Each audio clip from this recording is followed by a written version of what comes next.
Hola viajeros del lenguaje, el día de hoy estoy aquí para traerles la reseña del último libro de literatura que terminé, que es este de aquí, es El diario de Ana Frank por Ana Frank. Bueno, este es un libro sumamente conocido, pero vamos a hablar de él aún así. Debo afirmar que este libro yo lo había leído cuando estaba en la secundaria. Pero antes de continuar, no se les olvide dejar su like, comentar, suscribirse, compartir, como a mí que siempre se me olvida decirlo, para que este video pueda llegar a más personas y el algoritmo de YouTube sea misericordioso con mi canal. Así que ahora, como les iba diciendo, este libro yo lo leí en la secundaria, me parece que era como una lectura obligatoria, y me acuerdo que en su momento, este libro nos lo daban a leer cuando recién iniciaba el tema de la Segunda Guerra Mundial, que era en tercero de secundaria y después de nuevo en tercero de preparatoria o del bachillerato. Y yo creo que es una idea bastante acertada poner este libro como acompañamiento, digamos, a toda la historia que cuando estás en la secundaria, ese tema genera mucha curiosidad, mucha morbosidad incluso, el tema de la Segunda Guerra Mundial por todas las tragedias que se vivieron allá. ¿Qué, a ti no? Bueno, a mí y a muchos compañeros sí nos daba mucha curiosidad por el pensamiento, la idea de que se hubieran podido cometer tantas atrocidades hacia un grupo de personas tan selectivo. Pero bueno, ya más adelante vamos a hablar de eso. Vamos a hablar un poco de Ana Frank. Al ser un diario, obviamente no lo podemos juzgar o lo podemos criticar de la misma manera en la que, no sé, hablamos de un libro cualquiera, porque un diario en un principio no está escrito pensando en que se va a publicar a las personas, ¿no? Un diario es algo muy íntimo de una persona. Sin embargo, parece ser que Ana Frank sí tenía alguna idea de que su historia fuera publicada, quizá no tal cual en su diario, pero uno de sus objetivos era que estos apuntes que ella tomaba, que ahora más adelante vamos a hablar del momento, le sirvieran para que cuando finalizara la Segunda Guerra Mundial ella tuviera material, ¿no?, para escribir, porque ella era una chica, una adolescente con sueños, aspiraciones de llegar a ser una escritora. Ana Frank era hija de Otto y Edith Frank.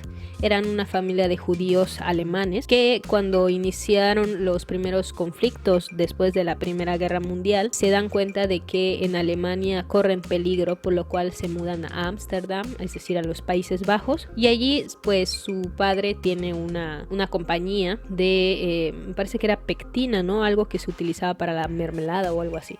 El caso es que, según lo que nos cuenta la misma Ana Frank en su diario, sus padres venían de familias adineradas. Sin embargo, pues conforme se fueron poniendo más y más leyes en contra de los judíos, pues esas riquezas se les fueron quitando, y de hecho en el 1940 o 39, algo así, a su padre le quitaron su compañía porque en ese momento estaba prohibido de que los judíos pudieran tener propiedades, ¿no? Como en este caso su papá. Ellos se dan cuenta de que tampoco en Ámsterdam están a salvo, y cuando en 1939 inicia la Segunda Guerra Mundial con la invasión de Alemania a Polonia, se comienzan a instaurar una serie de leyes que Ana Frank nos narra también en su diario, como que por ejemplo los judíos tenían prohibido, por ejemplo, ir al cine, o tampoco podían ir a las mismas escuelas que los demás, tenían que ir a sus propias escuelas. Y bueno, ya en el 1942, cuando Ana Frank tenía 13 años, la policía alemana cita a su hermana, que tenía 16 años en ese momento, Margot Frank, la citan para hacer trabajos forzados en Alemania. Sus papás obviamente no van a mandar a su hija para que haga trabajos forzados. Ya se corrían rumores de en qué consistían esos supuestos trabajos hacia los judíos, y entonces lo que hacen es que adaptan la parte de atrás de donde estaban las oficinas de su papá como unos cuartos secretos escondidos detrás de una biblioteca, y se esconden allí. Para poder permanecer allí, obviamente tienen unas personas que son los que los ayudan, por ejemplo, llevándoles alimento, etc. Esas personas creo que eran holandeses, me parece, ¿no?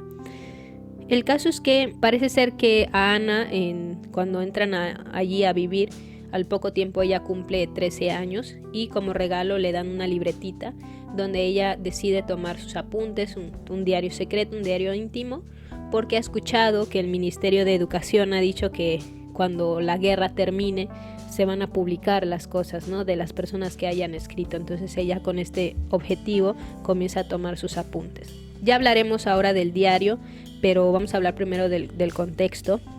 el 1 de agosto de 1944 tenemos la última entrada de Ana Frank en la que nos dice: querida Kitty, que es como ella le llamaba su diario, soy un amasijo de contradicciones, ella nos dice. Y nos habla acerca de sus sentimientos, culminando el último párrafo diciendo: aquella que no se oye solloza en mí. Ya ves a dónde has llegado, malas opiniones, rostros burlones o consternados, antipatías y todo eso porque no escuchas los buenos consejos de tu propia parte buena.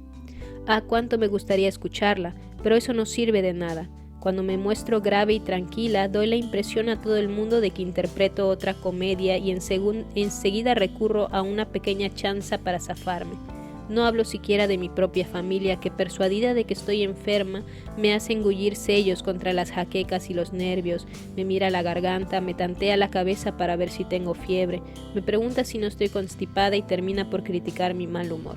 Ya no puedo soportarlo. Cuando se ocupan demasiado de mí, primero me vuelvo áspera, luego triste, revertiendo mi corazón una vez más a fin de mostrar la parte mala y ocultar la parte buena, y sigo buscando la manera de llegar a ser la que yo tanto querría ser, la que yo sería capaz de ser si no hubiera otras personas en el mundo. Esa es su última entrada, el 1 de agosto de 1944, y 3 días después, el 4 de agosto, los encuentran, los atrapan, los mandan a Auschwitz, me parece, a toda la familia. Bueno, estaba la familia de Ana junto con otra familia que eran los Van Pelt y un dentista. Eran 8 personas en total. Y bueno, una vez estando en Auschwitz, finalmente los separan a los hombres de las mujeres, y más tarde las vuelven a separar, es decir, la mamá se queda en Auschwitz, me parece, en Auschwitz, y Ana Frank y su hermana son mandadas a otro campo de concentración donde se contagian de tifus y mueren las dos. De hecho, es muy dramático la forma, porque según lo que nos cuentan los testimonios de gente que estuvo con ellos y logró sobrevivir, bueno, las raparon, ¿no? Las desnudaron para ponerles las ropas que se usaban allá, y Margot, parece que estaban tan débiles que Margot se cayó de su litera y se murió por el golpe. Y tiempo después, unos días después, también Ana murió también contagiada por tifus. Tan solamente 2 meses antes de que su campo de concentración donde estaban ellas fuera liberado. Cuando termina la guerra, resulta que el único que sobrevive es Otto Frank, que es el papá de Ana Frank, y comienza a buscar a su familia. Así se entera de que su esposa ha muerto, y también sigue buscando a sus hijas con la esperanza, hasta que un día se entera de que también sus 2 hijas han fallecido. Y se acuerdan de que tenían unos protectores que eran los que los cuidaban. Bueno, cuando la policía entró y se los llevó, esos protectores entraron a la casa y rescataron los papeles de Ana, ¿no? Entonces, cuando se enteraron de que la chica había muerto, le dieron a su papá el diario, y cuando el papá lo leyó, él cuenta que se sorprendió mucho porque él no sabía que su hija fuera tan profunda, ¿no? Y de ahí decidió que iba a publicar el libro, lo cual fue toda una odisea hasta que lo logró, y lo publicó cambiando los nombres, es decir, poniendo seudónimos. También se dice que eliminó algunas críticas, que Ana Frank era muy crítica con su mamá, tenía muchos conflictos con ella, y también algunas partes de su sexualidad que recién florecía. Entonces, con esos cambios se publicó el libro, aunque ya tiempo después el libro, hasta donde lo tenemos, ya está bastante más completo, y ya no tienen esos seudónimos, por ejemplo, aunque entiendo que sigue habiendo algunas partes que ya no están, ¿no? Sobre todo lo relacionado a la sexualidad de Ana. Incluso la versión que yo tengo nos dice: nosotros, en el afán de entregar este diario de una época nefasta y del trágico impacto que ella produjo en millones de seres humanos como Ana Frank, hemos resumido su primera parte para ofrecer íntegra la segunda, que consideramos más demostrativa y madura de la evolución de su autora.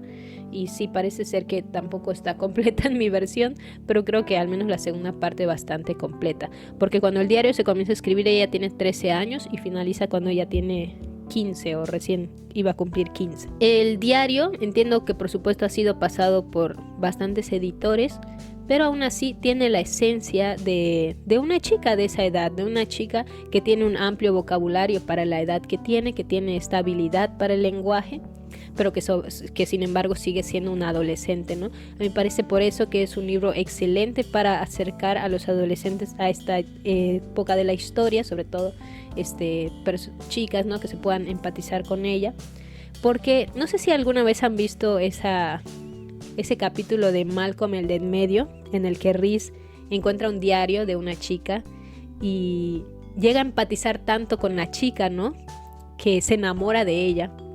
Y al final del capítulo descubre que la autora de ese diario era su mamá.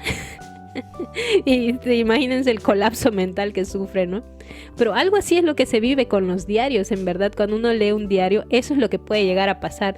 O sea, o empatizas tanto con la persona y llegas a sentir que es como que tu otro yo o algo así, o llegas a aborrecerla, ¿no? Porque probablemente sea todo lo que tú consideras malo, ¿no? Eso es lo que se puede vivir cuando se lee un diario. Y bueno, en su diario Ana nos relata de una manera bastante enérgica y esperanzadora, a pesar de todo, las tensiones que vive su familia al estar 2 años escondidos de los nazis, porque no solamente era que estuvieran escondidos y allá, sino que cada vez pueden obtener menos alimentos, tienen que hacer todos del baño en una cubeta, y además de eso, como hay ese lugar en unas oficinas, durante el día cuando están trabajando, ellos no pueden hacer ni un solo ruido. Entonces imagínense la tensión de eso. Encima saber que estás ahí escondido porque tu vida corre peligro, y a pesar de eso seguimos teniendo a una chica normal, una adolescente con sus dudas existenciales, con estos elementos de rebeldía tan propios de la edad, con unas reflexiones bastante profundas pero también bastante propias de la edad que ella tenía. Y uno de los elementos más significativos del libro es cómo, a pesar de todo lo que está viviendo esta familia, incluso encuentra un hueco para el amor, porque acuérdense que habían 2 familias allí. La otra familia había un chico más o menos de la edad de ella, bueno, era más de la edad de la hermana de Ana, es decir, le llevaba como 12 o 3 años, se llamaba Peter. Y a mitad del diario vemos como Ana se va enamorando de este chico, lo va idealizando, y las partes que les digo que están como un poco vetadas, un poco quitadas, ¿no? Es toda la parte de la sexualidad que comienza a experimentar Ana, que nos comienza a decir que comienzan a ver estos besos, estas caricias, etcétera. No llegamos a saber hasta qué punto, porque no está muy claro descrito, hasta que de repente parece que Ana le confiesa a su papá que está teniendo como sentimientos encontrados por Peter. Su papá le pide que por favor corte eso, y ella tiene como momento de rebeldía de decirle a su papá que la deje en paz. Le escribe una carta en la que básicamente le reclama que siempre la han dejado sola, él y su mamá. El papá al final la hace ver lo egoísta que es ella, y por eso es que ella al final termina hablando de 2 Anas, ¿no? De una Ana buena, una Ana mala. Parece ser que tenía esta culpa interior. Pero parece ser que de repente ese amorío se rompe porque Ana comienza a ver a Peter como alguien que no es muy agradable de repente, porque parece que el chico en su estado mental se lamenta de Dios, se lamenta de ser judío, y eso es algo con lo que ella no está de acuerdo, ¿no? Además le parece que es demasiado negativista, etcétera, ¿no? Entonces este amorío se rompe como a mitad del diario, y parece ser que lo que continúa son más bien dudas existenciales acerca de qué es lo correcto hacer a su edad, de si está bien cómo actúa. Habla de estas 2 Anas, etcétera. Entonces, como les digo, pues como un diario no es como que podamos juzgarlo como si fuera una historia planeada, planificada, pero sin duda es un libro interesante, sobre todo por el contexto que tiene, y pues al leer un diario nos puede pasar como a Reese, o todo lo contrario, ¿no? Estos 2 últimos libros que he leído, porque justo el anterior fue Los Guardianes del Libro y este es el del diario de Ana Frank, ha dado la casualidad que los 2 han abordado el tema judío, y yo me puse a investigar porque de repente y nunca me había preguntado de dónde viene todo ese odio a los judíos, ¿no? Porque yo pensaba que era porque tenían muchas propiedades, etcétera, pero parece ser que como el sentimiento antisemítico viene de mucho tiempo atrás. Incluso hay un pasaje en la Biblia en la que muchas veces se basaban, ¿no?, para justificar todo este odio, en el que cuando deciden que van a crucificar a Jesucristo, los judíos supuestamente dicen, según el texto bíblico, dicen que sí, que lo crucifiquen y que su sangre caiga sobre nosotros y sobre nuestros hijos. Yo creo, honestamente yo creo que ese pasaje fue agregado tiempo después. Nunca lo he investigado, pero mira, no tengo pruebas, pero tampoco tengo dudas. Porque, ¿cómo van a decir eso, no? Y basados en ese pasaje, este odio irracional hacia este pueblo se fue encendiendo desde sus orígenes, desde aquel tiempo, porque supuestamente son los que asesinaron a Cristo. Y triste porque Jesús, el personaje histórico, era judío también, y no parece ser, al menos en su discurso, que podemos leer en los evangelios, que él tuviera la intención de crear una nueva religión, como al final acabó creándose, ¿no? Y pues bueno, viajeros del lenguaje, espero que les haya interesado esta cruda parte de la historia de la humanidad, representada por una chica de tan solo 15 años, 14, 15 años cuando fallece, y que nos deja sus memorias, las memorias de alguien de esa edad común y corriente que tuvo que vivir esa experiencia, ¿no? La experiencia de él mantenerse escondido para salvar su propia vida. Y bueno, después de estas reflexiones, espero que les haya gustado. Cuéntenme ustedes, ¿han leído el diario de Ana Frank? ¿Qué les ha parecido? También les obligaron a leerlo en la secundaria, y nosotros nos estaremos viendo muy pronto para la reseña de un libro diferente. No se les olvide comentar, dejar su like, suscribirse, compartir, y nos veremos hasta la próxima. Chao.